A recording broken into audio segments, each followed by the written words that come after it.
ঘটনার পর যখন তোলপাড় রাজ্য রাজনীতি, তখন আসানসোলের জেলা হাসপাতালের চিকিৎসক ও নার্সদের সঙ্গে দেখা করে তাদের পাশে থাকার বার্তা বিধায়িকা অগ্নিমিত্রা পালের। আরজি করের ঘটনার পরে তোলপাড় রাজ্য রাজনীতি। এবার আসানসোল দক্ষিণের বিজেপি বিধায়িকা অগ্নিমিত্রা পাল, বিজেপি জেলা সভাপতি বাপ্পা চ্যাটার্জি সহ বিজেপি কর্মীরা আসানসোল জেলা হাসপাতালের চিকিৎসক এবং নার্সদের হাতে ফুল দিয়ে তাদের পাশে থাকার বার্তা দেন।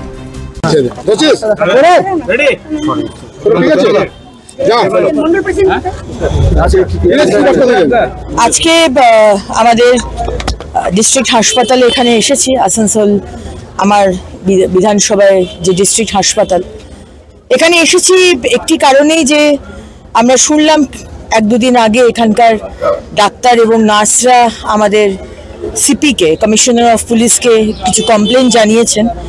এখানেও কিছু বিষয় রয়েছে, তারা সুরক্ষিত মনে করছেন না নিজেদেরকে।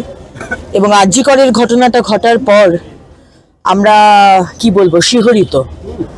আমরা এইভাবে যে হতে পারে এবং যেভাবে কেঁচো খুঁড়তে সাপ বেরোচ্ছে, আমরা সবাই জানি যে সিভিক ভলেন্টিয়ার সঞ্জয় রায়কে গ্রেপ্তার করা হয়েছে, কিন্তু শোনা যাচ্ছে কোনো টিএমসির প্রভাবশালী এমপি, তার ভাগ্নে এর মধ্যে ডাইরেক্টলি ইনভলভড। সেই কারণেই কলকাতা পুলিশ এবং কলকাতা পুলিশের কমিশনার বিনীত গোয়েল এত তাড়াহুড়ো করে বডিটাকে সেদিন পুড়িয়ে দিলেন, আমরা বুঝতে পারছি কারণটা। এবং মুখ্যমন্ত্রী রবিবার অবধি সময় চেয়েছেন, আমি জানি না কিসের সময় উনি চাইছেন।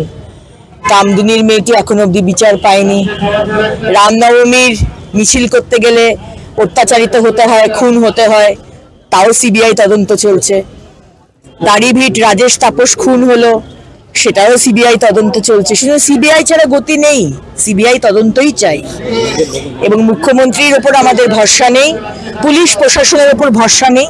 তাই আজকে আমরা এখানে এসেছি, ডাক্তারবাবু, নার্স সবার সঙ্গে দেখা করেছি, যাদেরকে পেয়েছি তাদেরকে একটি ফুলের স্তবক দিয়ে আমরা জানিয়েছি আমাদের সলিডারিটি। আমার সাথে রয়েছেন আমাদের এই জেলার সম্মানীয় সভাপতি বাপ্পা চ্যাটার্জি মহাশয় এবং সমস্ত ভারতীয় জনতা পার্টির কার্যকর্তা বৃন্দ।